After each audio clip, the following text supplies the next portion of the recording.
ଦେଖିନି ଆମର ଶୋଇଛନ୍ତି। ଏବେ ଉଠ ମୁଁ ଆମ ଘରକୁ ଯିମି। ସାଙ୍ଗେ ସାଙ୍ଗେ ଉଠି ପଇଲେ ଆଉ ରେଡି ବି ହେଇ ପଇଲେ। ତ ଆମେ ସିଧା ଯାଉଥିଲୁ ଆମ ଘରକୁ। ତ ବାଟରେ ଗୋଟେ ଆକ୍ସିଡେଣ୍ଟ ହେଇଗଲା ଆମ ଆଗେ ଆଗେ। ତ ମୋତେ ଆକ୍ସିଡେଣ୍ଟ ଦେଖିଲେ ମୁଁ ଟିକେ ସହିପାରେନି, ମାନେ ରକ୍ତ ଦେଖିଲେ ମୁଁ ଟିକେ ନର୍ଭସ୍ ହେଇଯାଏ। ସେଥିପାଇଁ ମୋତେ ଟିକେ ଦୂର ଛିଡ଼ା କରିଦେଇ ଧାଇଁଗଲେ ଲୋକଙ୍କୁ ଦେଖିବା ପାଇଁ କ'ଣ ହେଇଛି। ତ ପାଣି ଯାଇ ଛିଞ୍ଚିକି ତାଙ୍କୁ ଟିକେ ଗାଡ଼ିରେ ପଠେଇଦେଲେ ମେଡ଼ିକାଲ। ତାପରେ ସିଧା ପଳେଇଲେ ଆମ ଘରକୁ। ତ ଦିନମାନ ଟିକେ ବି ମୋତେ ଏତେ ମନ ଖରାପ ହେଉଥିଲା କି ମୁଁ ଭିଡ଼ିଓ ଟିକେ କରିପାରିଲିନି। ତ ସଞ୍ଜବେଳେ ଆସିଲା ପରେ ଟିକେ ଦେଖନ୍ତୁ ଆମ ପୁଅ ଝିଅ କୋଉଭଳି ନାଚୁଛନ୍ତି। ଆମର ଏଠି କାଠ ଗାଡ଼ି ଆସିଛି। ତ କାଠ ଗୋଟେ ତଳକୁ ଫିଙ୍ଗା ହେଉଛି। ତ ଆମ ପୁଅ ଝିଅ ଏପଟେ ଦେଖନ୍ତୁ କୋଉଭଳି ନାଚୁଛନ୍ତି। କାହିଁକି ଏମିତି ହଉଛରେ ଛୁଆ? ଆଲୋ ବାପଲୋ କିଲୋ ମା କି ନାଚ ଆମ ପୁଅର ଦେଖ ଲୋ ବାପ କି ନାଚ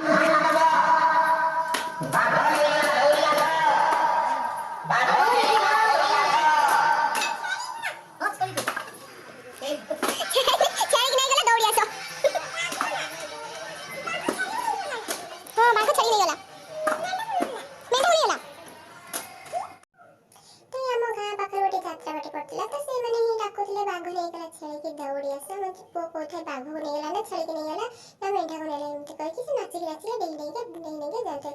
ଲୋ ମା କ'ଣ ହଉଛନ୍ତି ଛୁଆ ଦିଟା? ଦେଖ କି ନାଚ ଲୋ ବାପ ମୋ ଜନ୍ମରେ ଏମିତି ନାଚ ମୁଁ ଦେଖିନଥିଲି। କି ଘର ଛୁଆ କ'ଣ ହଉଛ? କାହିଁକି ଏମିତି ହଉଛ ରେ ଛୁଆମାନେ? ଟିକେ ସୁଧୁରି ଯାଅ। ଦେଖ ତାଙ୍କ ଗୋଡ଼ ଧରିକି ହୁଳି ପଡ଼ିଛନ୍ତି, ତାଙ୍କୁ ତ ବାଟ ଛାଡ଼ୁନାହାନ୍ତି। ଲୋ ମା କାହିଁକି ହଉଛ ଛୁଆ ଦିଟା? ହେ ଭଗବାନ କ'ଣ କରିମି ଛୁଆ ଦିଟା ମୋର? ଏବେ ରହୁଛି ସାଙ୍ଗମାନେ। ଜୟ ଜଗନ୍ନାଥ।